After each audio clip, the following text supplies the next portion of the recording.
নমস্কার, বাঙালি রান্নাবাটি চ্যানেলে জানাই সবাইকে স্বাগত। কাঁকড়া এখানে নিয়ে নিয়েছি।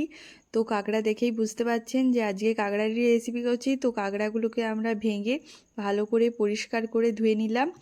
আর তারপরে হলুদ গুঁড়ো, লঙ্কার গুঁড়ো দিয়ে পরে কাঁকড়াটাকে কিছুক্ষণ মাখিয়ে রেখে দেবো, কারণ কাঁকড়ার ভেতর পর্যন্ত যাতে লবণটা যায় সেটার জন্য। তারপর আমি এখানে কড়াই গরম করে নিয়েছি, আর কড়াই গরম করে একটা একটা করে কাঁকড়া ছেড়ে দিচ্ছি। তো আমরা ভালো করে লাল লাল করে কাঁকড়াগুলো মুচমুচে করে ভেজে নেব।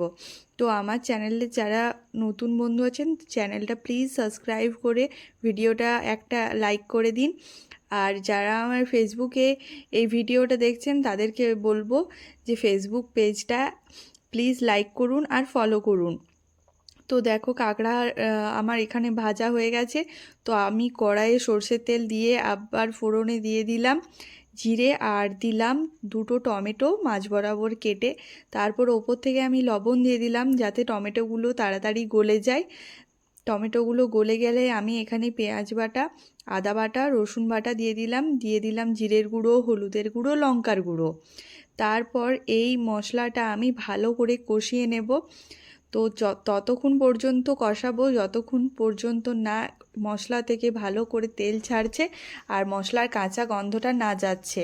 তারপর আমি এখানে গরম মশলা দিয়ে দিলাম একটু। গরম মশলা দেবার পর আমি কিছুটা জল দিয়ে একটু ঝোল করে নিলাম। তারপর কাঁকড়াগুলো আমি দিয়ে দিলাম। তো এটা ফোটাতে থাকবো, আর একটা আমি চাপা দিয়ে দেব, কারণ এটা যাতে একদম মশলার স্বাদটা পুরো ভেতর পর্যন্ত যায় কাঁকড়া, সেটার জন্য। তো এভাবে কাঁকড়া বানাবে, দুর্দান্ত খেতে লাগে। আমি বলছি, আমার কথা একবার প্লিজ এই রেসিপিটা ট্রাই করো, খুবই ভালো লাগবে। দেখা হচ্ছে পরের ভিডিও।